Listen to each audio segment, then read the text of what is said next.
ಗಂಡು ಹೆಣ್ಣು ಸಂತಾನ, ಗಂಡ ಹೆಂಡತಿ ಮಕ್ಕಳು, ಈ ಸಂಸ್ಥೆಯ ಕುಟುಂಬ.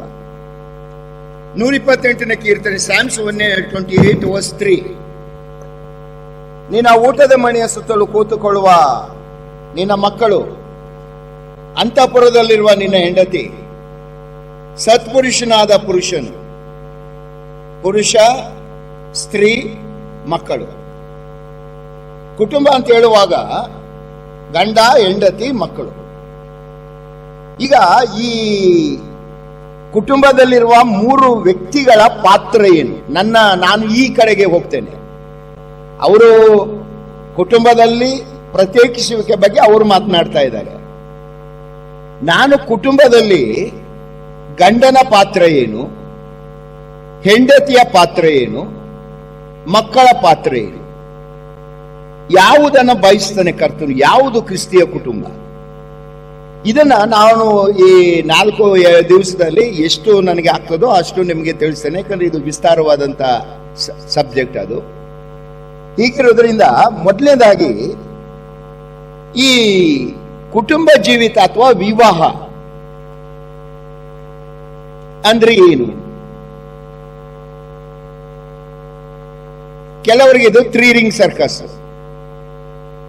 ಫ್ಯಾಮಿಲಿ ಅನ್ನುವಾಗ 3 ring circus. 1 engagement ring, 2 marriage ring, 3 ಕುತ್ತಿಗೆ ರಿಂಗ್. ಯಾಕಂದ್ರೆ ಇವನು ಕುಟುಂಬದ ಉದ್ದೇಶ ಏನು ತಿಳ್ಕೊಳ್ಳದೆ ಕುಟುಂಬಕ್ಕೆ ಕಾಲಿಡ್ತಾನೆ. ಹೆಚ್ಚಿನವರಲ್ಲಿರುವ ಯೋಚನೆ ಏನು? ಕುಟುಂಬ ಅಂತ ಹೇಳುವಾಗ ಥ್ರಿಲ್, ಸಂತೋಷ ಸಿಗ್ತದೆ ಎಂಬ ಯೋಚನೆಯಿಂದ ಕಾಲಿಡ್ತಾರೆ. ಸಂತೋಷ ಸಿಗಲ್ಲ ಅಂತ ನಾನು ಹೇಳೋದಿಲ್ಲ, ಬಟ್ ಉದ್ದೇಶ ಅದಲ್ಲ, ಫಲಿತಾಂಶ. ಇವರು ಹೇಳ್ತಾ ಇದ್ರು, ಕೇಳಿಸ್ಕೊಂಡೆ ನಾನು. ಫಲಿತಾಂಶ ಅದು. ನೀವು ಕುಟುಂಬ ಜೀವನದ ಉದ್ದೇಶ ಬೇರೆ, ಫಲಿತಾಂಶ ಸಂತೋಷ ಸಿಗ್ತದೆ. ಬಟ್ ಉದ್ದೇಶ, ದೇವರು ಯಾಕೆ ಕುಟುಂಬವನ್ನ, ಗಂಡು ಹೆಣ್ಣನ್ನ ನಿರ್ಮಿಸಿ ಅವರನ್ನು ಒಂದು ಮಾಡಿದ? ಯಾಕೆ? ಏನು ಉದ್ದೇಶ? ಅನೇಕರು ಹೇಳ್ತಾರೆ. ಒಂದು ಸಲ ನಾನು ಒಬ್ಬ ಬೋಧಕರು ಮಾತನಾಡೋದು ಅಂತ ಕೇಳಿಸ್ಕೊಂಡೆ. ಕುಟುಂಬ ಅಂತ ದೇವರು ಮಾಡಿದೆ ಯಾಕಂದ್ರೆ 1 ಕೊರಿಂಥ 11 ಇದೆ, 1 Corinthians chapter 11 verse 7 to 10 ಓದುವಾಗ, ಪುರುಷನಿಲ್ಲದೆ ಸ್ತ್ರೀ ಇಲ್ಲ, ಸ್ತ್ರೀ ಇಲ್ಲದೆ ಪುರುಷನಿಲ್ಲ, ಅವರಿಬ್ಬರು ಪರಿಪೂರ್ಣರಾಗ್ತಾರೆ. ಪರಿಪೂರ್ಣರಾಗಕ್ಕೆ ಗಂಡು ಹೆಣ್ಣನ್ನ ಉಂಟು ಮಾಡ್ದ ಅಂತ ಅವ್ರು ಹೇಳ್ತಾ ಇದ್ರು. ನಾನು ಅದನ್ನು ಒಪ್ಕೊಳ್ಳಕ್ಕೆ ಸಿದ್ಧ ಇಲ್ಲ. ಇದೆಲ್ಲ ಈಗ ಮಾಡರ್ನ್ ಥಿಯಾಲಜಿ. ಇವೆಲ್ಲ ಮೂಲ ಉದ್ದೇಶ ಏನು? ಯಾಕೆ ದೇವರು ಮನುಷ್ಯನನ್ನ ಗಂಡು ಹೆಣ್ಣಾಗಿ, ದೇವದೂತರನ್ನ ದೇವರು ಸೃಷ್ಟಿ ಮಾಡಿದ್ದಾನೆ? ಎಲ್ಲಾದ್ರೂ ಹೆಣ್ಣು ದೇವದೂತರು ಇದ್ದಾರ? 2 ವಚನ ಓದ್ರಿ.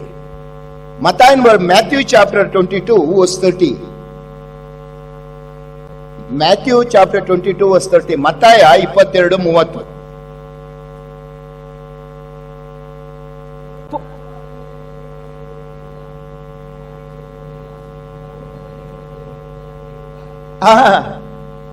ಯೇಸು ಸ್ವಾಮಿ ಈ ಲೋಕದಲ್ಲಿದ್ದಾಗ ಹೇಳ್ತಾನೆ, ಪುನರುತ್ಥಾನ ಹೊಂದಿದ ಮೇಲೆ ಮದುವೆ ಮಾಡಿಕೊಳ್ಳುವುದಿಲ್ಲ, ಮಾಡಿಕೊಡುವುದಿಲ್ಲ, ದೇವದೂತರಂತ ಇರ್ತಾರೆ. ಅಂದ್ರೆ ದೇವದೂತರಿಗೆ ಸಂತಾನೋತ್ಪತ್ತಿ ಮಾಡುವಂತ ಅವಕಾಶ ಇಲ್ಲ. ಲೂಕ್ಸ್ ಗಾಸ್ಪೆಲ್ ಚಾಪ್ಟರ್ 20 verse 36 ಕೂಡ ನೀವು ಓದ್ಕೊಳ್ರಿ. ಅದೆಲ್ಲ ಹೇಳಲಿಕ್ಕೆ ಹೋದ್ರೆ ನನ್ನ ಸಮಯ ಹೋಗ್ತದೆ. ಈಗ ದೇವರು ಉದ್ದೇಶಪೂರ್ವಕವಾಗಿಯೇ ಮನುಷ್ಯನನ್ನು ಉಂಟು ಮಾಡುವಾಗ ಸ್ತ್ರೀ ಪುರುಷ ಉಂಟು ಮಾಡಿ ಸಂತಾನೋತ್ಪತ್ತಿ. ಈಗ ಒಬ್ಬ ಪುರುಷನಿಂದಲೇ 800 ಕೋಟಿ ಜನ ಇವತ್ತಿದ್ದೇವೆ. ದೇವದೂತರು ಆಗಲ್ಲ, ದೇವದೂತರು ಉತ್ಪತ್ತಿ ಆಗುವುದಿಲ್ಲ. ಹಾಗಾದ್ರೆ ಈ ದೇವದೂತರ ಸಂಖ್ಯೆ ಎಷ್ಟು?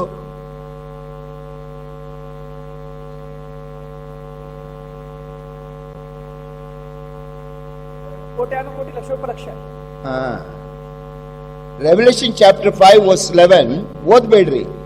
Revolution chapter 5 verse 11, Hebrews chapter 12 verse 22 ನೀವು ಓದಿ ನೋಡ್ಕೊಳ್ರಿ. ಅವರ ಸಂಖ್ಯೆ ಕೋಟ್ಯಾನುಕೋಟಿ, ಲಕ್ಷೋಪಲಕ್ಷ. We cannot count. ಅವರನ್ನ ಕೌಂಟ್ ಮಾಡಲಿಕ್ಕೆ ಬರುವುದಿಲ್ಲ. ಅಷ್ಟು ಇವರೆಲ್ಲರೂ ಹೇಗೆ ಸೃಷ್ಟಿಯಾದ್ರು? ಹೋದ್ರಿ 148ನೇ ಕೀರ್ತನೆ, Psalms 148 verse 1 and 5. Psalms 148 ಕೀರ್ತನೆ 148 1ನೇ ವಚನ ಮತ್ತೆ 5ನೇ ವಚನ.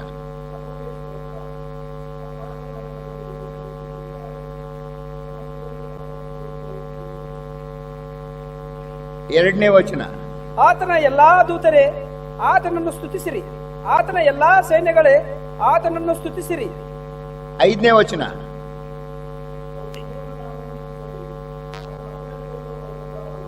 ಆತನು ಅಪ್ಪಣೆ ಕೊಡಲು ಅವರು ಉಂಟಾದರು. ಯಾರು? ದೇವದೂತರನ್ನ ಕರ್ತನೆ ಪ್ರತಿಯೊಬ್ಬ ದೇವದೂತರನ್ನ ಸೃಷ್ಟಿ ಮಾಡಿದಾನೆ. ಬಟ್ ಮನುಷ್ಯನ ಆಗಲ್ಲ. ಮನುಷ್ಯನನ್ನ ದೇವರು ಮಾಡಿದ್ದು ಆದಾಮನನ್ನ ಅವಳನ್ನ ಮಾತ್ರ. ಉಳಿದದೆಲ್ಲ ಅವರಿಂದ ಉತ್ಪತ್ತಿ ಆದವರು ನಾವು. ಈ ಕಾರಣದಿಂದ ದೇವರು ಏನ್ ಹೇಳ್ದ, ನೀವು ಮನುಷ್ಯನ ಗಂಡು ಹೆಣ್ಣಾಗಿ ಸೃಷ್ಟಿ ಮಾಡಿ.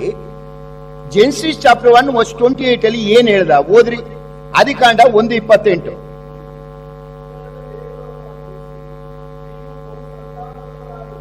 ನೀವು ಬಹು ಸಂತಾನವುಳ್ಳವರಾಗಿ ಹೆಚ್ಚಿರಿ, ಭೂಮಿಯನ್ನ ತುಂಬಿಕೊಂಡು ವಶ ಮಾಡಿಕೊಳ್ಳಿರಿ. ನೀವು ಆದಿಕಾಂಡ ಪುಸ್ತಕ 1:26 ಓದುವಾಗ, ಜೆನೆಸಿಸ್ ಚಾಪ್ಟರ್ 1 verse 26 ಅಲ್ಲಿ ಓದುವಾಗ, ದೇವರನ್ನ ಮನುಷ್ಯನನ್ನ ತನ್ನ ಸ್ವರೂಪದಲ್ಲಿ ಉಂಟು ಮಾಡಿದ. ನೀವು ಕೇಳಿಸ್ಕೊಂಡ್ರಿ ಆಗ್ಲೇ, ದೇಹ ಆತ್ಮ ಪ್ರಾಣ ತ್ರಯೇಕತ್ವ. ಹೇಗೆ ತಂದೆಯಾದ ದೇವರು, ಮಗನಾದ ಸ್ವಾಮಿ, ಪರಿಶುದ್ಧಾತ್ಮನು 3 ವ್ಯಕ್ತಿಗಳು ಏಕತೆ, 3 ಸಪರೇಟ್ ವ್ಯಕ್ತಿಗಳು, ಅದರಲ್ಲಿ ಏಕತೆ. ಅದೇ ರೀತಿಯಲ್ಲಿ ಮನುಷ್ಯನಲ್ಲಿ ದೇಹ ಆತ್ಮ ಪ್ರಾಣ ಏಕತೆಯನ್ನು ಉಂಟು ಮಾಡಿ ಮನುಷ್ಯನನ್ನು ಉಂಟು ಮಾಡಿದ್ದಾನೆ. ಉಂಟು ಮಾಡಿ ಗಂಡು ಹೆಣ್ಣಾಗಿ ಅವರನ್ನು ನಿರ್ಮಿಸಿ ಏನ್ ಹೇಳ್ದ? ನೀವು ಬಹು ಸಂತಾನವನ್ನ ವೃದ್ಧಿ ಮಾಡಬೇಕು. ಯಾಕೆ ಸಂತಾನವನ್ನು ವೃದ್ಧಿ ಮಾಡಬೇಕು? ನನ್ನ ಸ್ವರೂಪದಲ್ಲಿರುವ ಮಕ್ಕಳನ್ನು ಎತ್ತು ಈ ಲೋಕದಲ್ಲಿ ನನ್ನ ರಾಜ್ಯವನ್ನು ಸ್ಥಾಪನೆ ಮಾಡಬೇಕು. ನೀವು ರೂಲ್ ಓವರ್ ದಿಸ್ ವರ್ಲ್ಡ್. ಈ ಲೋಕವನ್ನ ಆಳಬೇಕು. ನೀವು ನನ್ನ ಪರವಾಗಿ ಈ ಲೋಕದಲ್ಲಿ ದೇವರ ಆಳ್ವಿಕೆಯನ್ನ ತರಬೇಕು ಎಂಬುದಾಗಿ ಮನುಷ್ಯನನ್ನು ಉಂಟು ಮಾಡಿ, ಅವನಿಗೆ ಸಂತಾನೋತ್ಪತ್ತಿ ಯಾವ ಸಂತಾನ? ಕರ್ತನ ಸ್ವರೂಪದಲ್ಲಿರುವ ಮಕ್ಕಳನ್ನು ಎತ್ತು ಈ ಲೋಕವನ್ನ ಕರ್ತನ ರಾಜ್ಯವನ್ನ ಮಾಡಿ ಎಂಬುದಾಗಿ ಮನುಷ್ಯನನ್ನು ಉಂಟು ಮಾಡಿದ. ಸರಿ, ಈ ಕುಟುಂಬ ಕರ್ತನ ಮೆಚ್ಚುವ ಕುಟುಂಬವಾಗಿ ಇರಬೇಕಾದ್ರೆ ಈ ದಿವಸ ಅನೇಕ ಸೂತ್ರಗಳಿವೆ.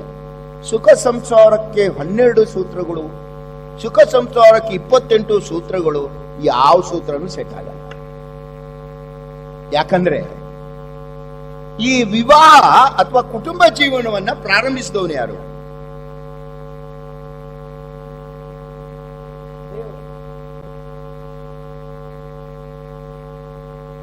ಸರಿ, ಮೊದಲು ಯಾರನ್ನು ಸೃಷ್ಟಿ ಮಾಡ್ದ?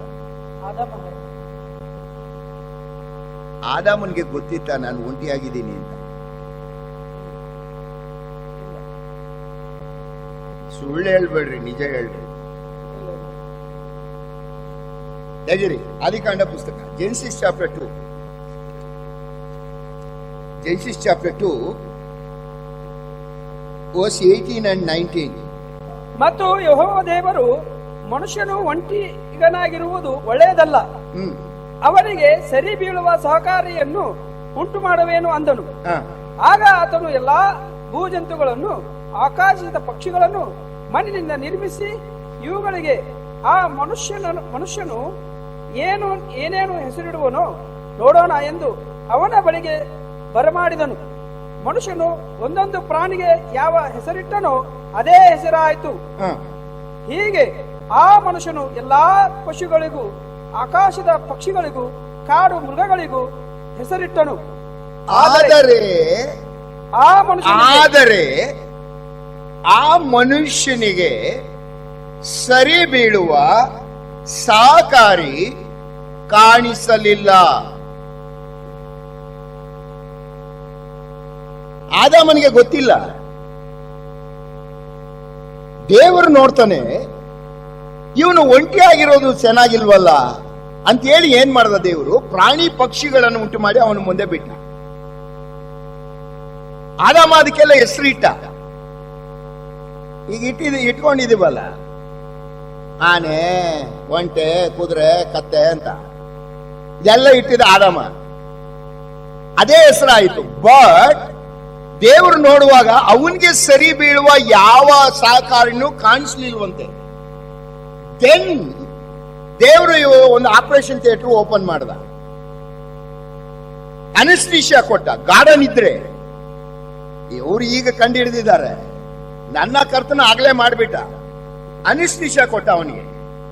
ಕೊಟ್ಟ ಮೇಲೆ ಮೇಜರ್ ಆಪರೇಷನ್, ಪಕ್ಕ ಎಲುಬು ತೆಗೆದ, ಪ್ಲಾಸ್ಟಿಕ್ ಸರ್ಜರಿ, ಮಾಂಸದಿಂದ ಮುಚ್ಚಿದ, ವಾಹ್ ಮಾಡಿ ಸ್ತ್ರೀಯನ್ನು ಮಾಡಿ ತಂದು ಅವನ ಮುಂದೆ ನಿಲ್ಲಿಸ್ತಾನೆ. ಸ್ತ್ರೀ ಹೀಗೆ ಇರಬೇಕು, ಆಕೆ ನೋಡಿದ್ರೆ ಹೀಗೆ ಇರಬೇಕು, ನನಗೆ ಸರಿ ಬೀಳ್ತಾಳೆ ಎಂಬುದು ಅವನಿಗೆ ಗೊತ್ತಿಲ್ಲ. ಇದನ್ನು ಯೋಚನೆ ಮಾಡಿದವನು ಯಾರು? ಸೃಷ್ಟಿ ಮಾಡಿದವನು ಯಾರು? ನೋಡ್ರಿ, ಮನುಷ್ಯನಿಗೆ ತಾನು ಒಂಟಿಯಾಗಿದ್ದೇನೆ ಅಂತ ಗೊತ್ತಿಲ್ಲ, ತನಗೆ ಯಾವ ಸಹಕಾರಣಿ ಸರಿ ಬೀಳ್ತಾನೆ ಅಂತ ಗೊತ್ತಿಲ್ಲ. ಎಲ್ಲ ಯೋಚನೆ ಮಾಡಿದವನು ದೇವರು, ಸಹಕಾರಣಿಯನ್ನು ಸೃಷ್ಟಿ ಮಾಡಿದವನು ದೇವರು, ಆಕೆಯನ್ನ ತಂದು ಅವನ ಜೊತೆಯಲ್ಲಿ ಸೇರಿಸಿದವನು, ಒಂದು ಮಾಡಿದವನು ದೇವರು, ಅವರನ್ನು ಆಶೀರ್ವದಿಸಿದವನು ದೇವರು. ಎಲ್ಲವೂ ಕರ್ತನೇ ಆಗಿರೋದ್ರಿಂದ ನಮ್ಮ ಸುಖ ಸಂಸಾರ ಕ್ರಿಸ್ತೀಯ ಕುಟುಂಬವಾಗಿ ನಮ್ಮ ಕುಟುಂಬ ದೇವರು ಮೆಚ್ಚುವ ಕುಟುಂಬ ಆಗಿರ್ಬೇಕಾದ್ರೆ ಕರ್ತನ ಬಳಿಯಲ್ಲೇ ಹೋಗ್ಬೇಕು ನಾವು. ಯಾಕಂದ್ರೆ ಕರ್ತನು ಯಾವ ಉದ್ದೇಶದಿಂದ ಮಾಡಿದ್ದಾನೆ, ಯಾವ ನಿಯಮವನ್ನು ನಾವು ಪಾಲಿಸಿದ್ರೆ ನಮ್ಮ ಕುಟುಂಬ ಕರ್ತನು ಮೆಚ್ಚುವ ಕುಟುಂಬ ಆಗಿರ್ತದೆ ಎಂಬುದನ್ನ ತಿಳ್ಕೊಳ್ಬೇಕಾದ್ರೆ ನಾವು ಕರ್ತನ ಬಳಿಲೇ ಹೋಗ್ಬೇಕು ಹೊರತು ನಮ್ಮ ಯೋಚನೆಯಿಂದ ಅದು ಮಾಡ್ಲಿಕ್ಕೆ ಬರುವುದಿಲ್ಲ. ಸರಿ, ಈಗ ನಾನು 2011ರಲ್ಲಿ ಒಂದು ಮನೆ ತಗೊಂಡೆ ಬ್ಯಾಂಗ್ಳೂರಲ್ಲಿ. ಮನೆ ತಗೊಳ್ಳುವಾಗ ಆ ಮನೆ ಇಬ್ರು ವಯಸ್ಸಾದಂತ ದಂಪತಿಗಳು ಅದರಲ್ಲಿ ಇದ್ರು. ನಾನು ಅದನ್ನು ಕೊಂಡ್ಕೊಂಡಂಗೆ ನೋಡಿದೆ. ಆ ಮನೆಯನ್ನ ಬಹಳ ವರ್ಷಗಳಿಂದ ಅದನ್ನ ಅವರು ಯಾವ ರೀತಿಯಾದ ಕೂಡ ಪೇಂಟಿಂಗ್ ಮಾಡಿಸೋದಾಗ್ಲಿ ಯಾವ ವ್ಯವಸ್ಥೆನೂ ಮಾಡಿರ್ಲಿಲ್ಲ, ಯಾಕಂದ್ರೆ ವಯಸ್ಸಾದವರು ಇದ್ರು. ನಾನು ತಗೊಂಡ ತಕ್ಷಣ ಸುಮಾರು 10 ಲಕ್ಷ ರೂಪಾಯಿ ಖರ್ಚು ಮಾಡಿ ಅದಕ್ಕೆ ಪೇಂಟಿಂಗ್ ಎಲ್ಲ ಮಾಡಿಸಿ ಎಲ್ಲವನ್ನು ಮಾಡಿಸಿ ಹೊಸ ಮನೆಯಾಗಿ ಮಾಡಿದೆ. 6 ತಿಂಗಳು ಚೆನ್ನಾಗಿತ್ತು. 6 ತಿಂಗಳು ಆಗುವಾಗ ಮುಂಚೆ ಇತ್ತಲ್ಲ ಕ್ರ್ಯಾಕ್ಗಳು, ಅದ್ರ ಜೊತೆಗೆ ಅವರು ಚಿಕ್ಕಪ್ಪ, ದೊಡ್ಡಪ್ಪ, ಮರಿಮಗ, ಮೊಮ್ಮಗ, ಸೊಸೆ ಎಲ್ಲರನ್ನು ಕರ್ಕೊಂಡು ಮತ್ತೆ ಎಲ್ಲ ಬಂತು, ಎಲ್ಲ ಗೋಡೆ ಕ್ರ್ಯಾಕ್. ನಾನು ಇವನನ್ನ ಕರೆದೆ, ಪೇಂಟರ್ನ. ಏನು, ಎಷ್ಟು ಲಕ್ಷ ಕೊಟ್ಟಿರೋದು ನಿನಗೆ, ಏನು ಮನೆಯಲ್ಲಿ ಹೀಗಾಗಿದೆ ಅಂತ ಹೇಳುವಾಗ ಅವನು ಒಂದು ಮಾತು ಹೇಳ್ದ, sir it is not my mistake. ಮತ್ತೆ ಯಾರ ಮಿಸ್ಟೇಕು ಸಾರ್? ಇದು ಎಷ್ಟು ಸಲ ಪ್ಯಾಚ್ ಮಾಡಿದ್ರು ಇದು ಹೀಗೇನೆ ಆಗೋದು. ಪ್ರಾಬ್ಲಮ್ ಇರೋದು ಫೌಂಡೇಶನ್ ಅಲ್ಲಿ. ಫೌಂಡೇಶನ್ ನೀವು ಸರಿ ಮಾಡದೆ ಮೇಲೆ ಎಷ್ಟು ಪ್ಯಾಚ್ ಆಗ್ತಾ ಇದ್ರು ಮತ್ತೆ ಬಿರುಕು ಬಿಡ್ತಾನೆ ಇರ್ತದೆ. ಕುಟುಂಬದಲ್ಲೂ ಹಾಗೇನೆ, ನಾವು ಫೌಂಡೇಶನ್ ನ ಭದ್ರವಾಗಿ ಹಾಕದೆ ಮೇಲ್ ಪ್ಯಾಚ್ ಅನ್ನ ಹೆಚ್ಚು ಮುಚ್ತಾ ಇದ್ರು ಜಾಸ್ತಿನೇ ಆಗ್ತಾ ಇರ್ತದೆ. ಅದರಿಂದ ಈಗ ನಮ್ಮ ಅಸ್ಥಿವಾರ, ಕುಟುಂಬದ ಅಸ್ಥಿವಾರ ಕರ್ತನ ವಾಕ್ಯ ನಿಯಮದ ಅನುಸಾರವಾಗಿ ನಮ್ಮ ಅಸ್ಥಿವಾರ ಇರಬೇಕು. ಆವಾಗ ನಮ್ಮ ಕುಟುಂಬ ಕ್ರಿಸ್ತಿಯ ಕುಟುಂಬವಾಗಿ, ನಿಜವಾದ ಕರ್ತನ ಮೆಚ್ಚುವ ಕುಟುಂಬವಾಗಿ ನಾವು ಮುಂದೆ ಹೋಗ್ಲಿಕ್ಕೆ ಆಗ್ತದೆ. ಹಾಗಾದ್ರೆ ಕುಟುಂಬ ಜೀವಿತಕ್ಕೆ ಕಾಲಿಡ್ಲಿಕ್ಕಿಂತ ಮುಂಚೆ ನೀವು ಕರ್ತನ ನಿಯಮವನ್ನು ಅರ್ಥಕೊಳ್ಬೇಕು. 2 ಸಂಗತಿಯನ್ನು ನಿಮ್ಮ ಮುಂದೆ ತೋರಿಸ್ತೇನೆ ನಾನು. ಕುಟುಂಬಕ್ಕೆ ಕಾಲಿಡ್ಲಿಕ್ಕಿಂತ ಮುಂಚೆ ಪ್ರತಿಯೊಬ್ಬ ಪುರುಷ, ಪ್ರತಿಯೊಬ್ಬ ಸ್ತ್ರೀ ಎಚ್ಚರಿಕೆಯಿಂದ ಗಮನಿಸಬೇಕಾದ ಸಂಗತಿ ಏನಂದ್ರೆ, ಕರ್ತನು ಮೊದಲನೇದಾಗಿ ಕುಟುಂಬ ಜೀವಿತವನ್ನ ಏನಂತ ಆತನು ಯೋಚನೆ ಮಾಡ್ತಾನೆ. ಓದ್ರಿ, ಇಬ್ರಿಯ ಬರೆದ ಪತ್ರಿಕೆ 13ನೇ ಅಧ್ಯಾಯ, ಇಬ್ರಿಯ ಬರೆದ ಪತ್ರಿಕೆ 13ನೇ ಅಧ್ಯಾಯ 3 ಮತ್ತು 4ನೇ ವಚನ.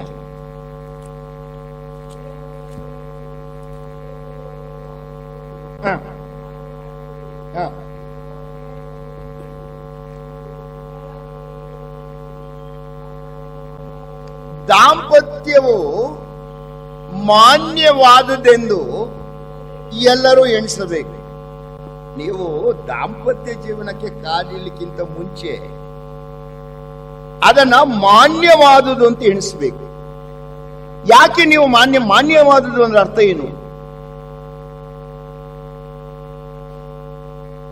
ಮಾನ್ಯವಾದುದು ಅಂದ್ರೆ ಅರ್ಥ ಏನು?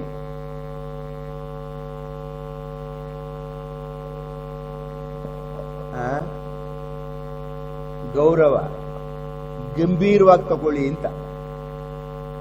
ಯಾಕೆ ನೀವು ಗಂಭೀರವಾಗಿ ತಗೊಳ್ಬೇಕು? ಒಂದು, ತಂದೆಯಾದ ದೇವರು ಅದನ್ನ ಬಹಳ ಗಂಭೀರವಾಗಿ ತಗೊಂಡಿದ್ದಾನೆ. ಹೋದ್ರಿ ಆದಿಕಾಂಡ ಪುಸ್ತಕ 2ನೇ ಅಧ್ಯಾಯ, ಆದಿಕಾಂಡ ಪುಸ್ತಕ 2ನೇ ಅಧ್ಯಾಯ 22ನೇ ವಚನ.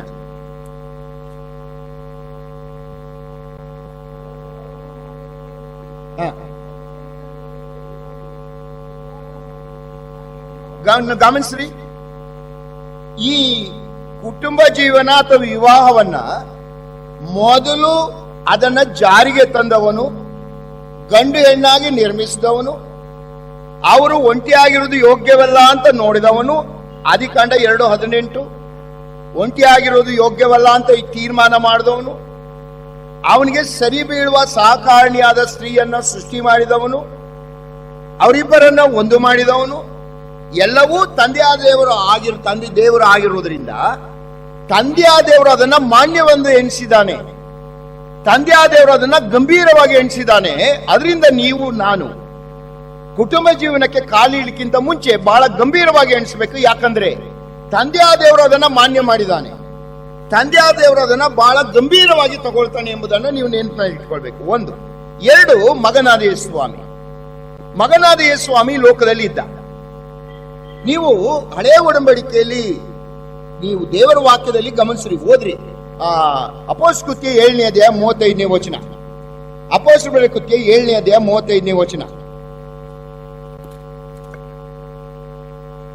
ಅವರು ಯಾವ ಮೋಶೆಯನ್ನು ನಿನ್ನನ್ನು ಅಧಿಕಾರಿಯನ್ನಾಗಿಯೂ ನ್ಯಾಯಾಧಿಪತಿಯನ್ನಾಗಿಯೂ ಇಟ್ಟವರು ಯಾರೆಂದು ಹೇಳಿ ಬೇಡವೆಂದರು. ಅವನನ್ನೇ ದೇವರು ಪೊದೆಯಲ್ಲಿ ಕಾಣಿಸಿಕೊಂಡ ದೂತನ ಕೈಯಿಂದ ಅಧಿಕಾರಿಯನ್ನಾಗಿಯೂ ಬಿಡುಗಡೆ. ನೋಡ್ರಿ, ದೇವರು ಯಾವುದೇ ಕೆಲಸ ಮಾಡಬೇಕಾದ್ರೂ ಐಗುಪ್ತದಿಂದ ಇಸ್ರಾಯೇಲ್ ಜನರನ್ನು ಬಿಡಿಸಬೇಕಾದ್ರೆ ಮೋಶೆಯ ಮೂಲಕ ಬಿಡಿಸ್ದ. ಧರ್ಮಶಾಸ್ತ್ರ ಕೊಡುವಾಗ ದೇವದೂತರ ಮೂಲಕ ಕೊಡಿಸ್ದ ಅಂತ ಓದ್ತೀರಿ ಇಬ್ರಿಯ ಬರೆದ ಪತ್ರಿಕೆಯಲ್ಲಿ ಓದುವಾಗ. ಆದ್ರೆ ಮದುವೆ ವಿವಾಹವನ್ನ ಮಾಡುವಾಗ, ಕುಟುಂಬ ಜೀವನ ಪ್ರಾರಂಭಿಸುವಾಗ ದೇವರು ಯಾರ ಮೂಲಕನೂ ಮಾಡಲಿಲ್ಲ, ತಾನೇ ಮಾಡ್ತಾನೆ. ತಂದೆ ಆದೇವರು ತಾನೇ ಮಾಡ್ತಾನೆ ಅದನ್ನ. ಅಂದ್ರೆ ಆ ಕುಟುಂಬ ಜೀವಿತವನ್ನ ಎಷ್ಟು ಗಂಭೀರವಾಗಿ ತಗೊಂಡಿದ್ದಾನೆ ದೇವರು. ನೀವು ವಾಕ್ಯದಲ್ಲಿ ಗಮನಿಸ್ರಿ, ಧರ್ಮಶಾಸ್ತ್ರ ದೇವದೂತರ ಮೂಲಕ ಕೊಡಲ್ಪಟ್ಟಿತು. ಮೋಶೆಯ ಮೂಲಕ ಈ ಐಗುಪ್ತದಿಂದ ಇಸ್ರಾಯೇಲರನ್ನ ಬಿಡಿಸಿದ ನಾಯಕತ್ವ. ದೇವರು ತನ್ನ ಕಾರ್ಯವನ್ನು ಮಾಡುವಾಗ ಪ್ರವಾದಿ ಮೂಲಕ, ಜನರ ಮೂಲಕ ಮಾಡ್ತಾ ಬಂದ. ಆದ್ರೆ ಪುರುಷ ಸ್ತ್ರೀಯನ್ನ ಒಂದು ಮಾಡುವಾಗ, ಸೃಷ್ಟಿ ಮಾಡುವಾಗ ದೇವರು ಸ್ವತಃ ಕಾರ್ಯವನ್ನು ಮಾಡ್ತಾನೆ ಅಂತ ಹೇಳಿದಾದ್ರೆ ಆ ವಿವಾಹವನ್ನ ದೇವರು ಎಷ್ಟು ಗಂಭೀರವಾಗಿ ತಗೊಂಡಿದ್ದಾನೆ ಅಂತ ಗಮನಿಸ್ರಿ. ತಂದೆಯ ದೇವರು. ಎರಡು, ನನ್ನ ಮಗನ ಯೇಸುಸ್ವಾಮಿ. ಯೇಸುಸ್ವಾಮಿ ಲೋಕದಲ್ಲಿದ್ದ. ಪ್ರಥಮ ಸೂಚಿ ಕಾರ್ಯ ಮಾಡಿದ ಎಲ್ಲಿ? ಯೇಸುಸ್ವಾಮಿ. ಯೋಹಾನ ಬರೆಸುವಾರ್ತೆ, ಜಾನ್ಸ್ ಗಾಸ್ಪೆಲ್ ಚಾಪ್ಟರ್ 2 ವರ್ಸ್ 9. ಯೋಹಾನ 2:9 ಓದ್ರಿ. ಯೋಹಾನ ಬರೆಸುವಾರ್ತೆ 2ನೇ ಅಧ್ಯಾಯ 9ನೇ ವಚನ.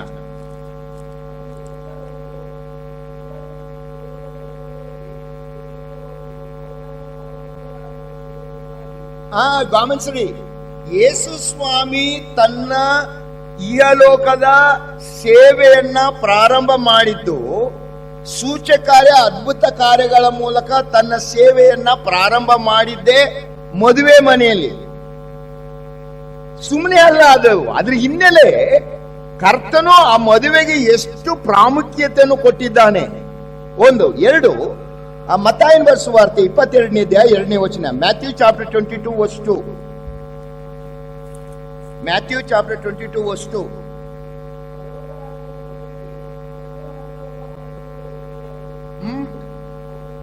ಪರಲೋಕ ರಾಜ್ಯವನ್ನ ಒಬ್ಬ ಅರಸನು ತನ್ನ ಮಗನಿಗೆ ಮದುವೆ ಮಾಡಿದಕ್ಕೆ ಹೋಲಿಸಿ ಯೇಸುಸ್ವಾಮಿ ಮಾತನಾಡುವುದನ್ನ ಗಮನಿಸ್ತೀರಿ.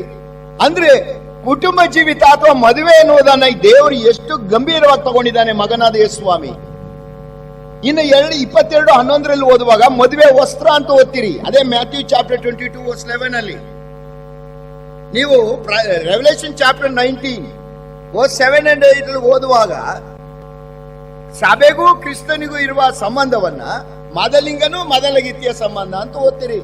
ಅಂದ್ರೆ ಮಗನಾದ ಯೇಸುಸ್ವಾಮಿಯೂ ಕೂಡ ಕುಟುಂಬ ಜೀವನವನ್ನ ಮಾನ್ಯವಾದೆಂದು ಎಣಿಸಿದ್ದಾನೆ. ಸರಿ, ಮ್ಯಾಥ್ಯೂ ಚಾಪ್ಟರ್ 19 ಅಲ್ಲಿ ಕೆಲವು ಪರಿಸಾರಿ ಯೇಸುಸ್ವಾಮಿ ಬಳಿಗೆ ಬರ್ತಾರೆ. ಬಂದು ಯೇಸುಸ್ವಾಮಿನ ಪ್ರಶ್ನೆ ಕೇಳ್ತಾರೆ ತ್ಯಾಗಪತ್ರ ಕೊಡೋ ವಿಚಾರದಲ್ಲಿ, ಹೆಂಡತಿಗೆ ತ್ಯಾಗಪತ್ರ ಕೊಡೋ ವಿಚಾರದಲ್ಲಿ. ಆಗ ಯೇಸುಸ್ವಾಮಿ ಹೇಳ್ತಾನೆ, ಇಲ್ಲ, ಮೋಶೆ ನಿಮ್ಮ ಮೊಂಡುತನ ನೋಡಿ ತ್ಯಾಗಪತ್ರ ಕೊಡ್ಬೋದು ಅಂತ ಹೇಳ್ದ, ಆದರೆ ಆದಿಯಿಂದ ಆಗಿರ್ಲಿಲ್ಲ. ತಂದೆಯಾದ ದೇವರು, ನಾನು ಮತ್ತೆ ಪರಿಶುದ್ಧಾತ್ಮನು ನಾವು ಕುಟುಂಬವನ್ನ ಪ್ರಾರಂಭಿಸುವಾಗ ನಮ್ಮ ಯೋಚನೆ ಏನಂದ್ರೆ, ಯಾವ ಕಾರಣದಿಂದಲೂ ಹೆಂಡತಿಗೆ ತ್ಯಾಗಪತ್ರ ಕೊಡ್ಲಿಕ್ಕೆ ಬರುವುದಿಲ್ಲ. ಯಾಕಂದ್ರೆ ಅವರಿಬ್ಬರಲ್ಲ ಒಂದೇ ಶರೀರ ಅಂತ ನಾವು ಭಾವಿಸ್ತೀವಿ. ದೇವರು ಕೂಡಿಸಿದ್ದನ್ನ ಮನುಷ್ಯನ ಅಗಲಿಸಬಾರದು. ಅಂದ್ರೆ ಕುಟುಂಬವಾಗಿ ಕೂಡಿಸುವಂತದ್ದು ದೇವರು ಕೂಡಿಸುವಂತದ್ದು ಅಂತ ಯೇಸುಸ್ವಾಮಿ ಹೇಳ್ತಾನೆ.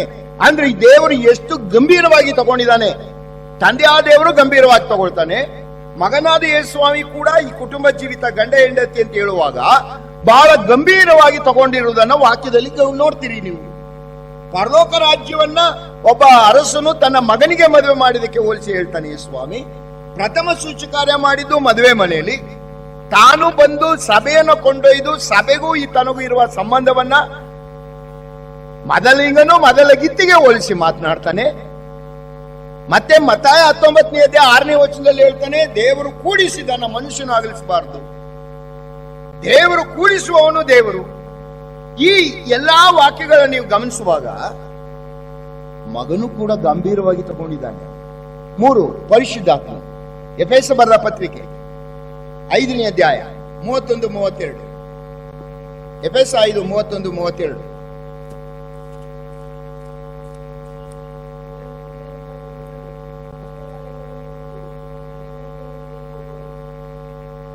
ಈ ಕಾರಣದಿಂದ ಪುರುಷನು ತನ್ನ ತಂದೆ ತಾಯಿಗಳನ್ನು ಬಿಟ್ಟು ತನ್ನ ಹೆಂಡತಿಯನ್ನು ಸೇರಿಸಿಕೊಳ್ಳುವನು. ಆಮೇಲೆ ಏನಿದೆ 32ನೇ ವಚನ.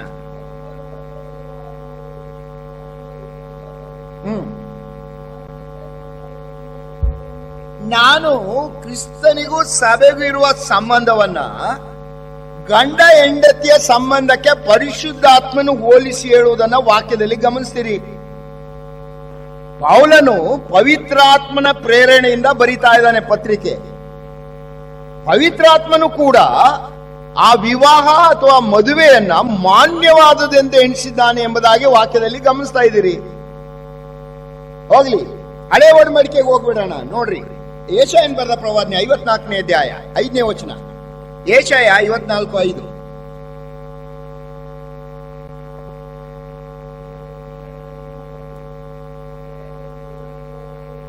ಇಸ್ರಾಯೇಲ್ ಜನಾಂಗಕ್ಕೂ ಯೆಹೋವ ದೇವರಿಗಿರುವ ಸಂಬಂಧವನ್ನ ಗಂಡ ಹೆಂಡತಿಯ ಸಂಬಂಧಕ್ಕೆ ಹೋಲಿಸಿ ದೇವರಾತ್ಮನು ಹೇಳ್ತಾನೆ. ಯೆರೆಮೀಯನ ಬರೆದ ಪ್ರವಾದನೆ 3ನೇ ಅಧ್ಯಾಯ 14ನೇ ವಚನ. ಜೆರೆಮಯ ಚಾಪ್ಟರ್ 3:14.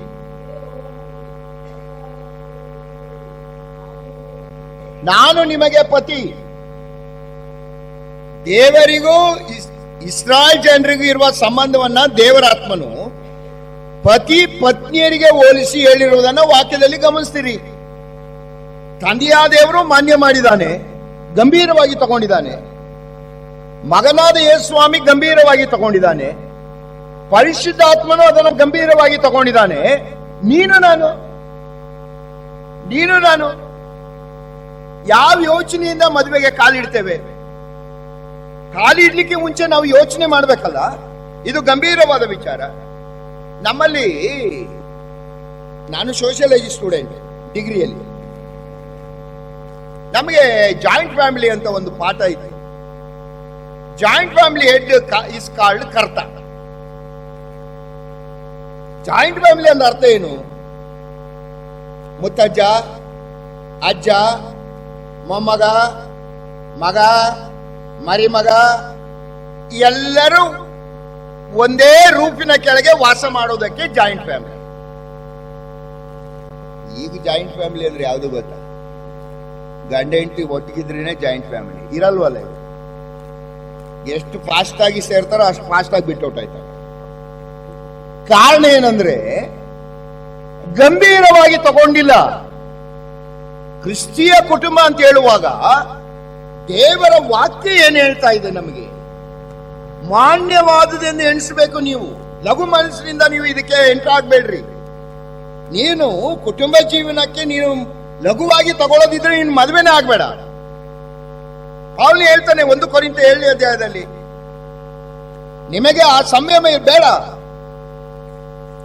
ನೀನು ಅದಕ್ಕೆ ಕಾಲಿಡುವಾಗ ಮುಂಚೆ ಎಚ್ಚರಿಕೆಯಿಂದ ಗಮನಿಸಬೇಕಲ್ವಾ? ಇದನ್ನ ಬಹಳ ಗಂಭೀರವಾಗಿ ತಗೊಳ್ಬೇಕು ನಾನು. ಯಾಕಂದ್ರೆ ತಂದೆಯಾದ ದೇವರು ಮಾನ್ಯ ಮಾಡಿದ್ದಾನೆ, ಮಗನು ಮಾನ್ಯ ಮಾಡಿದ್ದಾನೆ, ಪರಿಶುದ್ಧಾತ್ಮನು ಮಾನ್ಯ ಮಾಡಿದ್ದಾನೆ. ಗಂಭೀರವಾಗಿ ತಗೊಳ್ಬೇಕಂತ ನಾವು ತಗೊಳ್ಬೇಕಾಗ್ತದೆ. ಇದು ನಾನು ಇನ್ನೂ ನಿಮಗೆ ಫೌಂಡೇಶನ್ ಇದ್ದೀನಿ. ಆಯ್ತು. ಎರಡನೇದು, ಮದುವೆಗೆ ಮುಂಚೆ ನೀವು ಗಮನಿಸಬೇಕಾಗಿರೋದು ಸತ್ಯವೇದ ವಿವಾಹವನ್ನ ಹೇಗೆ ಕಾಣ್ತದೆ, ದೇವ್ರು ಏನ್ ಹೇಳ್ತಾನೆ ವಿವಾಹದ ಒಡಂಬಡಿಕೆ ಒಪ್ಪಂದವನ್ನ. ಹೋದ್ರಿ ಮಲಕಿಯನ್ನು ಬರೆದ ಪ್ರವಾದಿ 2ನೇ ಅಧ್ಯಾಯ 14ನೇ ವಚನ. ಮಲಕಿಯ 2:14. ಮಲಕಿಯ ಚಾಪ್ಟರ್ 2 verse 13 and 14.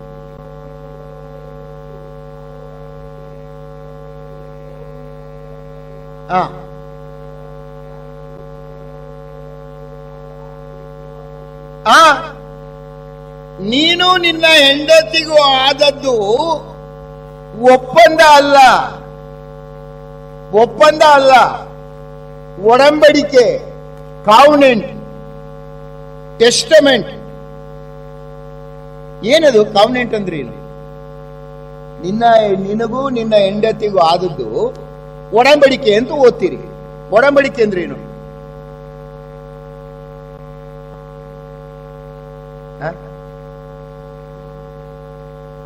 ಒಡಂಬಡಿಕೆ ಅಂದ್ರೆ ಏನು?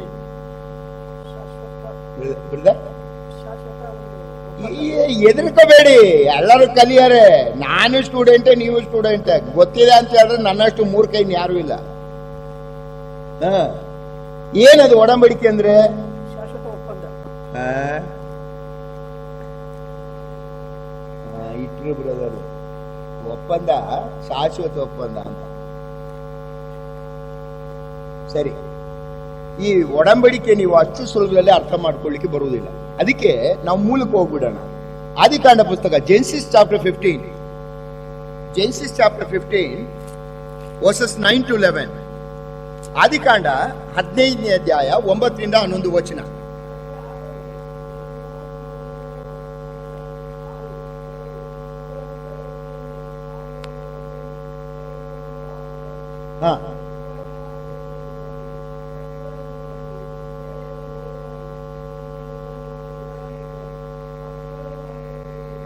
ಈಗ ದೇವರು ಅಬ್ರಾಹ್ಮನ ಜೊತೆಯಲ್ಲಿ ಒಡಂಬಡಿಕೆ ಮಾಡ್ಕೊಳ್ತೀನಿ ಅಂತ ಹೇಳ್ತಾನೆ.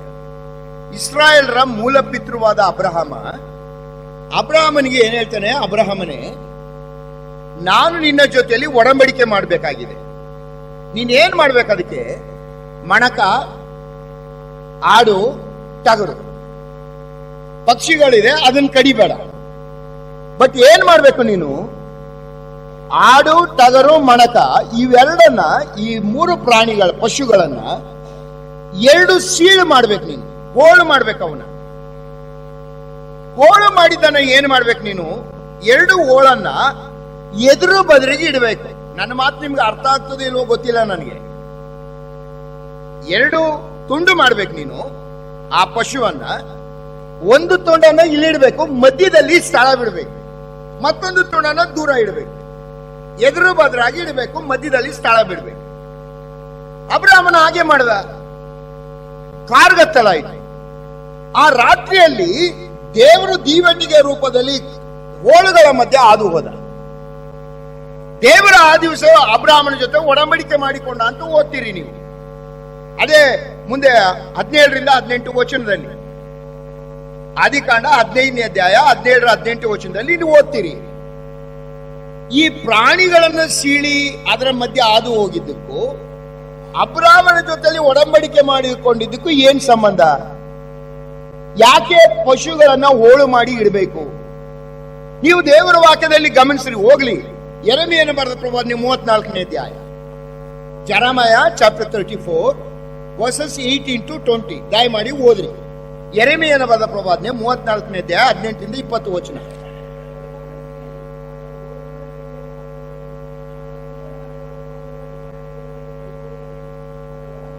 ಕರುವನ್ನು ಸೀಳಿ ಆ ಹೋಳುಗಳ ನಡುವೆ ಹಾದು ಹೋಗಿ ಮಾಡಿಕೊಂಡ ಒಡಂಬಡಿಕೆ. ಒಡಂಬಡಿಕೆ ಅಂದ್ರೆ ಸುಮ್ಮನೆ ಬಾಯಿ ಮಾತಿನಲ್ಲಿ ಆಗುವ ಒಡಂಬಡಿಕೆ ಅಲ್ಲ. ಅದು ಒಡಂಬಡಿಕೆ ಆಗುವುದಿಲ್ಲ, ಅದು ಒಪ್ಪಂದ ಅಷ್ಟೇ. ಒಡಂಬಡಿಕೆ ಮಾಡ್ಬೇಕಾದ್ರೆ ಏನ್ ಮಾಡ್ಬೇಕು? ಪಶುಗಳನ್ನ ಸೀಳಬೇಕು, 2 ಹೋಳು ಮಾಡ್ಬೇಕು, ಅದ್ರ ಮಧ್ಯ ಹಾದು ಹೋಗ್ಬೇಕು. ದೇವರು ಇದನ್ನ ಮಾದರಿ ತೋರಿಸಿದೆ. ಯಾರಿಗೆ? ಅಬ್ರಹಾಮನಿಗೆ. ಯಾಕೆ ದೇವರು ಆ ಹೋಳುಗಳ ಮಧ್ಯೆ ಹಾದು ಹೋದ? ಉದ್ದೇಶ ಏನು?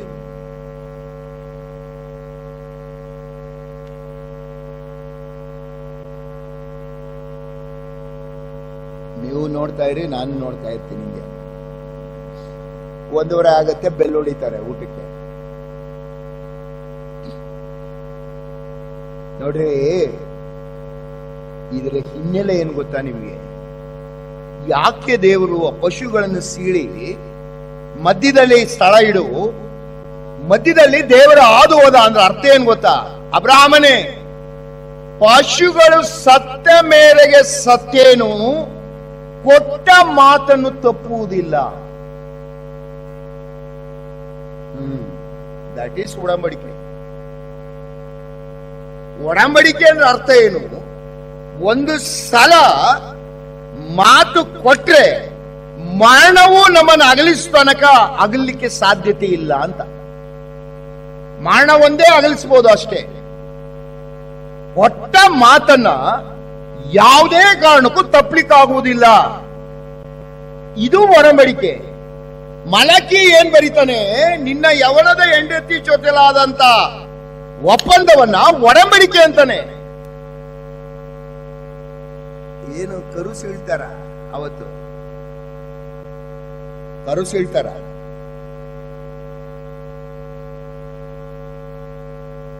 ಅಬ್ರಹಾಮ ಕರು ಸೀಳ್ದ, ದೇವರು ಆದೋದ? ಅಬ್ರಹಾಮ ಆದೋದ? ಇಲ್ಲ, ದೇವರು ಮಾಡಿಕೊಂಡ ಒಡಂಬಡಿಕೆ ಅವನ ಹತ್ರ. ಅಬ್ರಹಾಮನೇ, ಈ ಪ್ರಾಣಿಗಳು ಸತ್ತ ಮೇರೆಗೆ ಸತ್ತೇನು, ನಾನ್ ಕೊಟ್ಟ ಮಾತನ್ನು ತಪ್ಪುವುದಿಲ್ಲ. ದ್ಯಾಟ್ ಈಸ್ ಒಡಂಬಡಿಕೆ ಅಂತ ಅವನಿಗೆ ತೋರಿಸಿದ.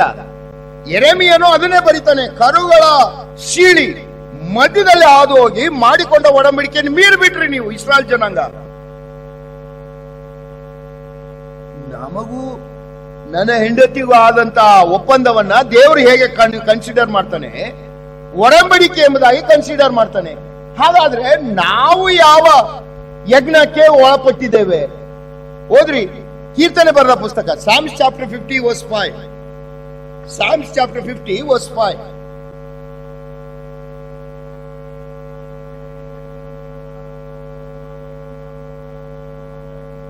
ದೇವರು ಎಂದಿಗೂ ಕೂಡ ಯಜ್ಞ ಇಲ್ಲದೆ ಒಡಂಬಡಿಕೆ ಮಾಡ್ಕೊಳ್ಳೋದಿಲ್ಲ. ದೇವರು ಎಂದಿಗೂ ಯಜ್ಞವಿಲ್ಲದೆ, ಪ್ರಾಣಿಗಳನ್ನ ಯಜ್ಞವಾಗಿ ಅರ್ಪಿಸದೆ ಮನುಷ್ಯರ ಜೊತೆಯಲ್ಲಿ ಯಜ್ಞ ಆತನು ಒಡಂಬಡಿಕೆ ಮಾಡಿಕೊಳ್ಳಿಕ್ಕೆ ಸಾಧ್ಯತೆ ಇಲ್ಲ. ಇದಾದ ಮೇಲೆ ದೇವರು ಯಾರಿಗೆ ಮಾತ್ರ ಒಡಂಬಡಿಕೆ ಅನುಭವವನ್ನು ಕೊಡ್ತಾನೆ? ಓದ್ರಿ, ಸಾಮ್ಸ್ ಚಾಪ್ಟರ್ 25 ವರ್ಸ್ 14.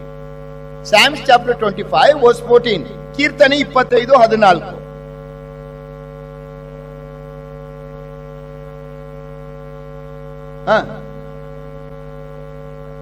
ಇನ್ನೊಂದ್ಸಲ ಓದಿ ಬ್ರದರ್. ಯೆಹೋವನು ತನ್ನ ಸದ್ಭಕ್ತರಿಗೆ ಆಪ್ತ ಮಿತ್ರನಂತಿರುವನು. ಅವರಿಗೆ, ಯಾರಿಗೆ? ಸದ್ಭಕ್ತರಿಗೆ ಒಡಂಬಡಿಕೆಯ ಅನುಭವವನ್ನ ಕೊಡುವನು.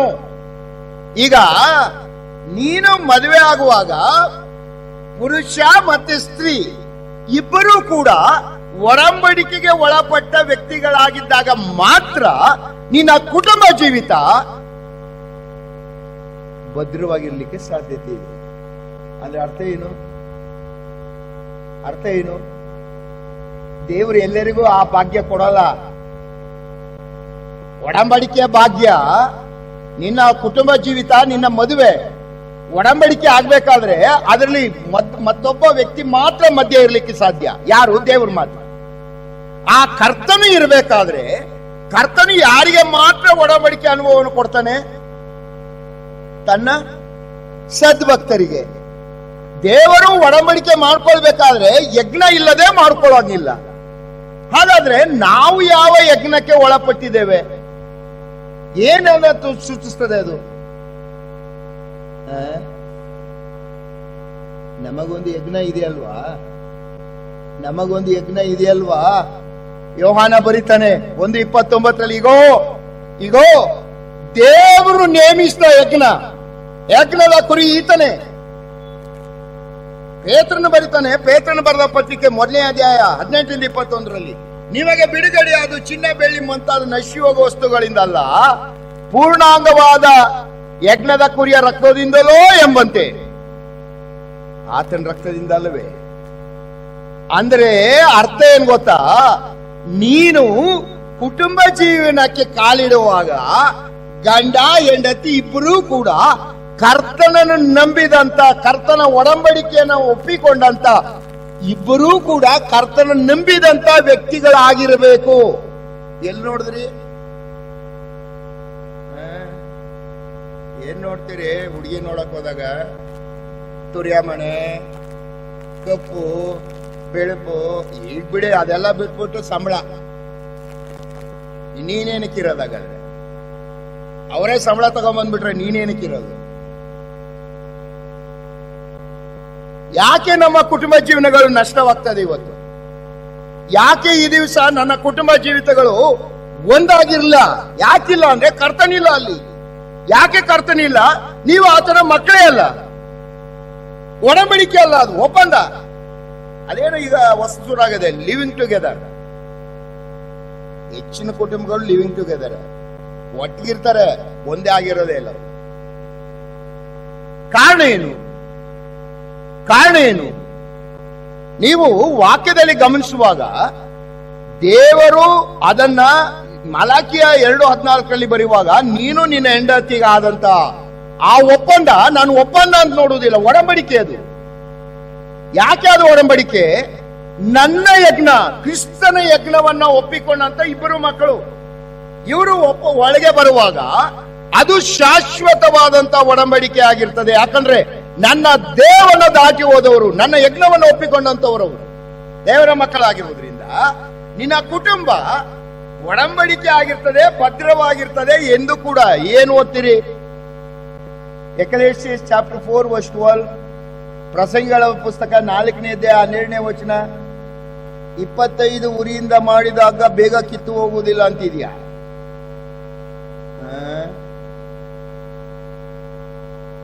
ನೀವು ಯಾವ್ದೇ ಹಗ್ಗ ಮಾಡೋರನ್ನ ಕೇಳ್ಕೊಳ್ಳಿ. ನಾನು ಇದನ್ನ ವಿಚಾರಿಸಿದೆ, ಒಬ್ಬ ಹಗ್ಗ ಅಲ್ಲಿ ನೇವನ್ನ.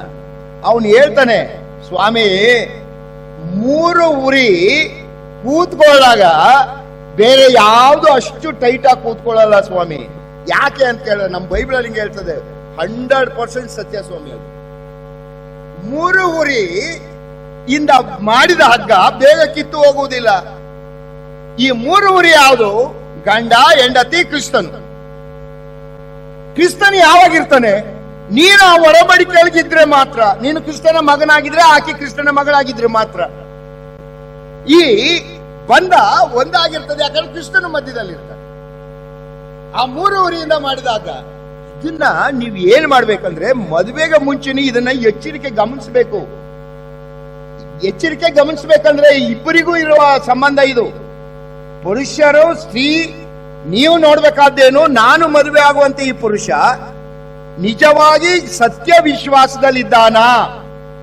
ನೀನು ನೋಡ್ಬೇಕಾಗಿರೋದು, ನಾನು ಮದುವೆ ಆಗುವಂತ ಹುಡುಗಿ ನಿಜ ವಿಶ್ವಾಸದಲ್ಲಿದ್ದಾಳ, ಸತ್ಯ ಸಭೆಯಲ್ಲಿದ್ದಾಳ, ಸತ್ಯ ರಕ್ಷಣೆ ಇದ್ದಾನ?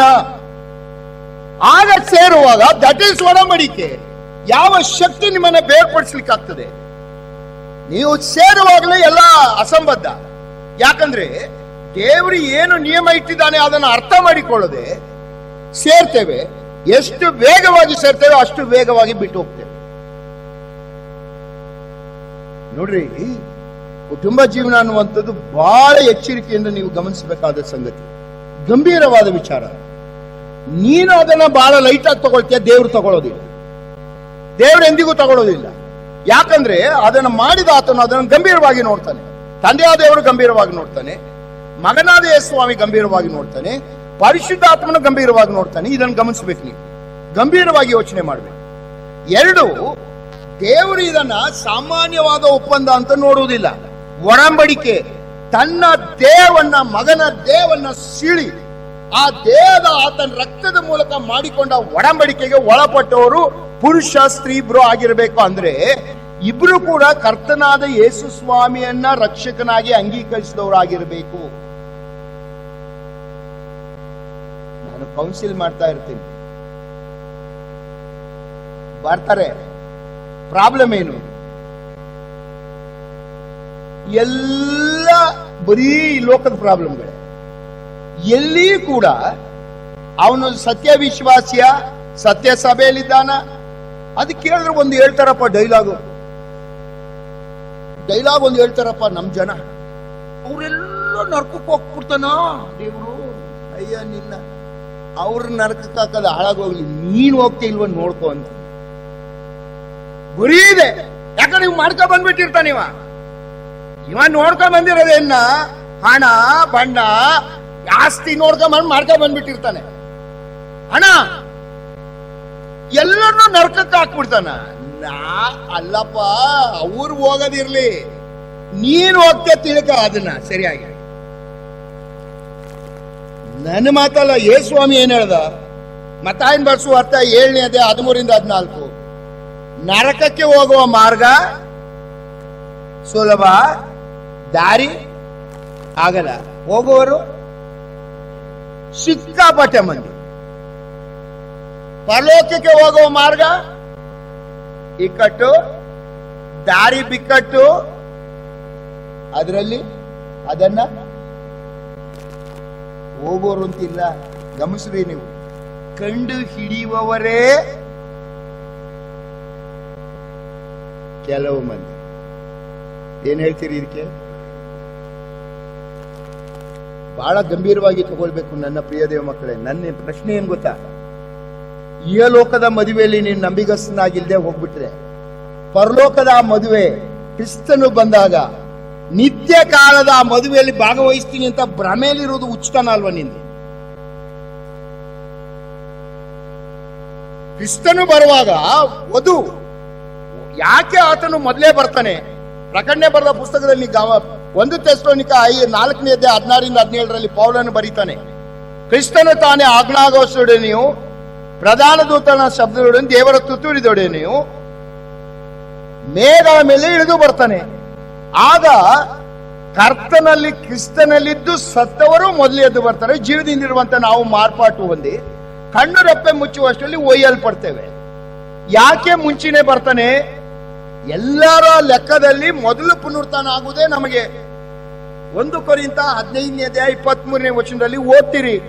ಪುನರುತ್ಥಾನದಲ್ಲಿ ದೇರ್ ಇಸ್ ಎ ಕ್ಲಾಸಸ್. ಎಲ್ಲರಿಗೂ ಒಟ್ಟಿಗೆ ಪುನರುತ್ಥಾನ ಆಗಲ್ಲ. ನೀತಿವಂತರಲ್ಲಿ ಮೊದಲು ಕ್ರಿಸ್ತನು, ಕ್ರಿಸ್ತ ಆದ್ಮೇಲೆ ಆತನವರು ಸಭೆ. ಸಂಕಟ ಕಾಲಕ್ಕಿಂತ ಮುಂಚಿತವಾಗಿ ನಮಗಾಗ್ತದೆ. ನಮಗಾದ 7 ವರ್ಷದ ನಂತರ ಅವ್ರಿಗಾಗ್ತದೆ, ಹಳೆ ಒಡಂಬಡಿಕೆ ವಿಶ್ವಾಸಿಗಳಿಗೆ ಮತ್ತೆ ಸಂಕಟ ಕಾಲದ ವಿಶ್ವಾಸಿಗಳಿಗೆ. ಯಾಕೆ ಮುಂಚೆನೆ ಬಂದು ಕರ್ಕೊಂಡು ಹೋಗ್ತಾನೆ? ನೀವು ಪ್ರಕಟಣೆ 3:10 ಓದ್ತೀರಿ, ನಮ್ಮ ಪುಸ್ತಕ ಇದೆ, ನೀವು ಓದ್ಕೊಳ್ರಿ. ಯಾಕೆ ಬರ್ತಾನೆ? ನನ್ನ ವಧು, ಸಭೆ ಅನ್ನುವಂಥದ್ದು ನನ್ನ ವಧು. ನನ್ನ ವಧು ಯಾವ ಕಾರಣಕ್ಕೂ ಕೂಡ ಈ ಸಂಕಟ ಕಾಲವನ್ನು ದಾಟಿ ಹೋಗಬಾರದು. ಒಂದು, ತನ್ನ ವಧುವನ್ನ ಕೊಂಡೊಯ್ಲಿಕ್ಕೆ ತಾನೇ ಮೊದಲಿಂಗ ಅರ್ಧ ದಾರಿ ಬರ್ತಾನೆ, ನಾವು ಅರ್ಧ ದಾರಿ ಹೋಗ್ತೀವಿ. What A wonderful people we are. ಎಷ್ಟು ನಮಗೆ ಆಶೀರ್ವಾದಗಳಿದೆ.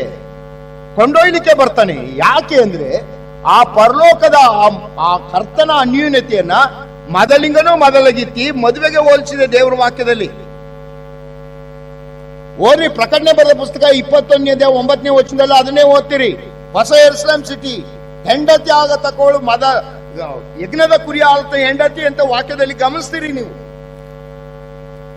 ಎಷ್ಟು ಗಂಭೀರವಾಗಿ ತಗೊಂಡಿದ್ದಾನೆ. ಈ ಮದುವೆಯಲ್ಲಿ ನೀವು ಭಾಗವಹಿಸಬೇಕಾದ್ರೆ, ಪರಲೋಕದ ಮದುವೆಯಲ್ಲಿ ಈ ಲೋಕದ ಈ ಮದುವೆಯಲ್ಲಿ ನಂಬಿಗಸ್ತರಾಗಿರ್ಬೇಕಲ್ವಾ? ಇಲ್ಲೇ ಇರೋದವರು ಆ ಮದುವೆಯಲ್ಲಿ ಹೆಂಗ್ ಭಾಗಿಯಾಗ್ತೀರಿ? ಹೇಗೆ ಕನ್ಸು ಕಾಣೋದು? ನೋಡ್ರಿ, ಇದು ನೀವು ಕುಟುಂಬ ಜೀವನಕ್ಕೆ ಕಾಲಿಡಕ್ಕೆ ಮುಂಚೆನೆ ಎಚ್ಚರಿಕೆಯಿಂದ ಗಮನಿಸಬೇಕಾದ ಎರಡು ಸಂಗತಿ. ಒಂದು, ಬಹಳ ಗಂಭೀರವಾಗಿ ತಗೊಳ್ರಿ. ಎರಡು, ಇದು ಒಡಂಬಡಿಕೆ. ಯಾವುದೇ ಕಾರಣಕ್ಕೂ ಒಂದು ಸಲ ಒಬ್ಬ ಪುರುಷ ಸ್ತ್ರೀ ಒಂದಾದ್ಮೇಲೆ ದೇವರು ಎಂದಿಗೂ ಕೂಡ ಇಬ್ಬರು ಅಂತ ನೋಡೋದೇ ಇಲ್ಲ. ನೀವು ಏನೇ ಮಾಡ್ಬೋದು, ದೇವರು ಅದನ್ನು ನೋಡೋಲ್ಲ, ಒಂದೇ ಅಂತ ನೋಡ್ತಾರೆ.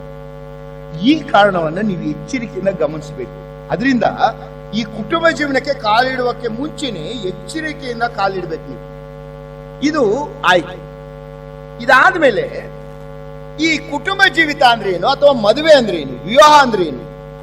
ದೇವರು ಹೇಳ್ತಾನೆ, ಅದಕ್ಕೆ ಡೆಫಿನೇಷನ್ ಇದೆ ದೇವರ ವಾಕ್ಯದಲ್ಲಿ. ಎಷ್ಟು ಜನ ಗಮನಿಸಿದಿರೋ ಗೊತ್ತಿಲ್ಲ. 4 ವಚನ ಓದ್ಬಿಡಿ, ನಾನು ಮಾತು ನಿಲ್ಲಿಸ್ಬಿಡ್ತೇನೆ, ಆಮೇಲೆ ವಿವರಿಸ್ತೇನೆ. ಆದಿಕಾಂಡ ಪುಸ್ತಕ 2ನೇ ಅಧ್ಯಾಯ 24ನೇ ವಚನ.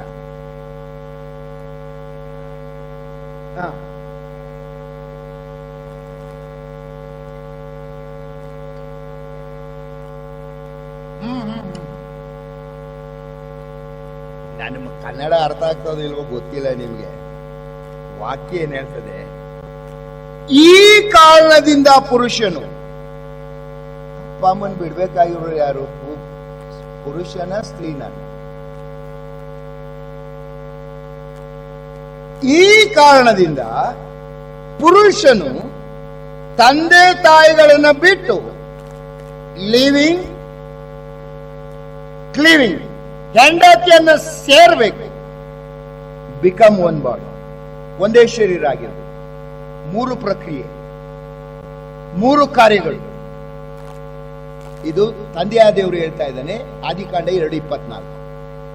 ಯೇಸ್ವಾಮಿ ಏನ್ ಹೇಳ್ದ? ಮತ್ತಾಯ 19:5. Matthew chapter 19 verse 5. ಮತ್ತಾಯ 19:5.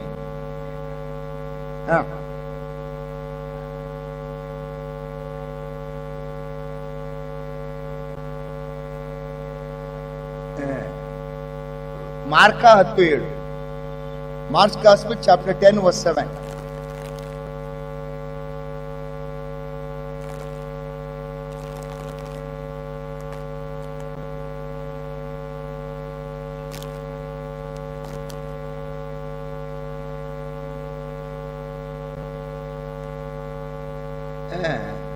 ಯೇಸ್ವಾಮಿ ಏನ್ ಹೇಳ್ದ? ಪುರುಷರು ಮಾತಾಡ್ತಿಲ್ಲ, ಒಬ್ರು ಹೆಂಗಸರು ಎಲ್ಲ ತಲೆ ಎತ್ಕೊಂಡು ಕೂತಿದ್ದಾರೆ. ಬರ್ತೀನಿ, ಮುಂದೆ ಬರ್ತೀನಿ, ಈಗ ಎಲ್ಲಿ ಬಿಡಿ. ಈ ಕಾರಣದಿಂದ, ಯಾವ ಕಾರಣದಿಂದ? ವಿವಾಹದ ಕಾರಣದಿಂದ ಪುರುಷನು ತಂದೆ ತಾಯಿಗಳನ್ನ ಬಿಡಬೇಕು, ತನ್ನ ಹೆಂಡತಿಯನ್ನ ಸೇರ್ಕೊಳ್ಬೇಕು, ಅಂಟ್ಕೊಳ್ಬೇಕು ಅವಳನ್ನ.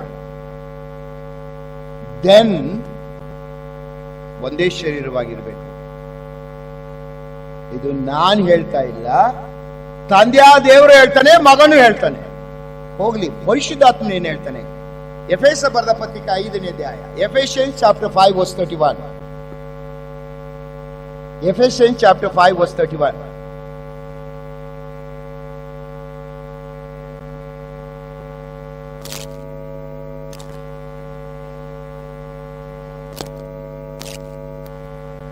ಪಾಪ ವಯಸ್ಸಾದವರೆಲ್ಲ ನನ್ನೇ ನೋಡ್ತಾ ಇದ್ದಾರೆ. ಏನೋ ಡೈಲಾಗ್ ಹೊಡೆದ್ಬಿಟ್ಟು ಹೊಟ್ಟಿರ್ತಾನೆ, ಈಗಲೇ ಪದ್ಧತಿ ನಮ್ಗೆ, ಇವನೇನು ಈ ತರ ಹೊಡಿತಾ ಇದ್ದಾನೆ ಅಂತ. ನಾನು ಹೇಳ್ತಾ ಇಲ್ಲ ಸ್ವಾಮಿ, ವಾಕ್ಯ ಏನಿದೆ ಓದಿಸ್ತಾ ಇದ್ದೀನಿ. ಪರಿಶುದ್ಧಾತ್ಮನ ಹೇಳ್ತಾನೆ, ಈ ಕಾರಣದಿಂದ ಪುರುಷನು ತಂದೆ ತಾಯಿಗಳನ್ನು ಬಿಟ್ಟು ತನ್ನ ಹೆಂಡತಿಯನ್ನು ಸೇರಿಕೊಳ್ಳುವನು. ಲಿವಿಂಗ್ ಬಿಕಮ್ ಒನ್ ಬಾಡಿ, ಒಂದೇ ಶರೀರವಾಗಿರಬೇಕು. ಇದು ನಮ್ಮ ನಿಯಮ. ನಮ್ಮ ಪ್ರಕಾರ ನಿನ್ನ ಕುಟುಂಬ ಜೀವಿತ ಸಕ್ಸಸ್ಫುಲ್ ಕುಟುಂಬ ಜೀವಿತ ಆಗ್ಬೇಕಾದ್ರೆ ಈ 3 ಕಾರ್ಯಗಳು ಆಗ್ಲೇಬೇಕು. ನೀನು ಬಿಡದೆ ನಿನ್ನ ಹೆಂಡತಿನ ಸೇರ್ಲಿಕ್ಕೆ ಆಗೋದಿಲ್ಲ. ನಿನ್ನ ಹೆಂಡತಿಯನ್ನು ಸೇರದೆ ಒಂದೇ ಶರೀರ ಆಗ್ಲಿಕ್ಕೆ ಸಾಧ್ಯತೆ ಇಲ್ಲವೇ ಇಲ್ಲ. ಹಾಗಾದ್ರೆ ಅಪ್ಪ ಅಮ್ಮನ ಬಿಡಬೇಕು ಅಂದ್ರೆ ಅರ್ಥ ಏನು? ಓಡಿಸ್ಬಿಡ್ಬೇಕ ಅಪ್ಪ ಅಮ್ಮನ? ಇದನ್ನ ಮುಂದಿನ ಸೆಷನ್ ಅಲ್ಲಿ ಕೊಡ್ತೀನಿ ನೋಡಿ, ಆವಾಗ ಗೊತ್ತಾಗ್ತದೆ ನಿಮ್ಗೆ ಏನದು, ಏನ್ ಹೇಳ್ತಾನೆ ದೇವರ ಆತ್ಮನು. ದೇವರು ಈ ಪುರುಷ ಸ್ತ್ರೀಯನ್ನು ಮಾಡಿ ನನಗೆ ಒಂದು ಪ್ರಶ್ನೆ ಕೇಳ್ಬಿಟ್ಟು ನಿಲ್ಲಿಸ್ಬಿಡ್ತೀನಿ. ದೇವರು ಆದಿಯಲ್ಲಿ ಆದಾಮ ಅವಳನ್ನು ಉಂಟು ಮಾಡಿಬಿಟ್ಟು ಅವರಿಬ್ಬರನ್ನು ಒಂದು ಮಾಡಿಬಿಟ್ಟು ಏನ್ ಹೇಳ್ದ? ಈ ಕಾರಣದಿಂದ ಪುರುಷನು ತಂದೆ ತಾಯಿಗಳನ್ನು ಬಿಟ್ಟು ಹೆಂಡತಿಯನ್ನು ಸೇರಿಕೊಳ್ಳುವನು, ಇಬ್ಬರು ಒಂದೇ ಶರೀರವಾಗಿರು ಅಂತ ಹೇಳ್ದ. ಆದಾಮಂಗ ಅಪ್ಪ ಇದ್ನ, ತಂದೆ ತಾಯಿ ಇದ್ರ? ನನ್ನ ದೇವರು ಆಗ್ಲೇ ಇದನ್ನು ಹೇಳಿದ್ದಾನೆ ಅಂದ್ರೆ ಎಷ್ಟು ಗಂಭೀರವಾದ ವಿಚಾರ, ಎಷ್ಟು ಗಂಭೀರವಾದ ವಿಚಾರ ಇದು. ನಮ್ಮನ್ನ ಸೃಷ್ಟಿ ಮಾಡಿದಂತ ದೇವರು ಅವರನ್ನು ಒಂದು ಮಾಡಿದಾಗ, ಇನ್ನು ಅವರಿಗೆ ತಂದೆ ತಾಯಿ ಇಲ್ಲದಿರುವಾಗಲೇ ಈ ನಿಯಮವನ್ನು ಮಾಡಿದ್ದಾನೆ ಅಂತ ಹೇಳಿದ್ರೆ ಎಷ್ಟು ಅದ್ಭುತವಾದ ಜ್ಞಾನಿ, ಎಷ್ಟು ಸತ್ಯ, ಎಷ್ಟು ಯೋಗ್ಯವಾದಂತ ನಿಯಮ ಅದು. ಏನು ಮಾಡ್ತಾ ಇದ್ದೇವೆ, ಏನು ಮಾಡ್ತಾ ಇದ್ದೇವೆ? ಅದರಿಂದ ಮುಂದಿನ ಸೆಷನ್ ಅಲ್ಲಿ ಈ ಬಿಡೋದು, ಅಪ್ಪ ಅಮ್ಮನ ಬಿಡೋದು ಅಂದ್ರೆ ಏನು? ಯಾಕಂದ್ರೆ ನಮ್ಮ ಮಕ್ಕಳು ಅಪ್ಪ ಅಮ್ಮನ್ನ ಬಿಡೋದಕ್ಕೆ ತುದಿಗಾಲ್ ನಿಂತಿರ್ತಾರೆ, ಓಡಿಸ್ಬಿಟ್ಟಿರ್ತಾರೆ ಬಿಡ್ರಿ, ಅದೆಲ್ಲ ಬೇರೆ ಮಾತು. ಅದಕ್ಕೆ ಬರ್ತೀನಿ. ಬಿಡೋದಂದ್ರೆ ಏನು? ಅಪ್ಪ ಅಮ್ಮನ್ನ ಸೇರೋದಂದ್ರೆ ಏನು? ಹೆಂಡತಿನ ಒಂದೇ ಶರೀರವಾಗೋದು ಏನು ಎಂಬುದನ್ನ ಮುಂದಿನ ಸೆಷನ್ ತಿಳಿಸ್ತೀನಿ. ದೇವರು ತಾನೇ ವಾಕ್ಯನ ಆಶೀರ್ವಾದ ನಮಸ್ಕಾರ.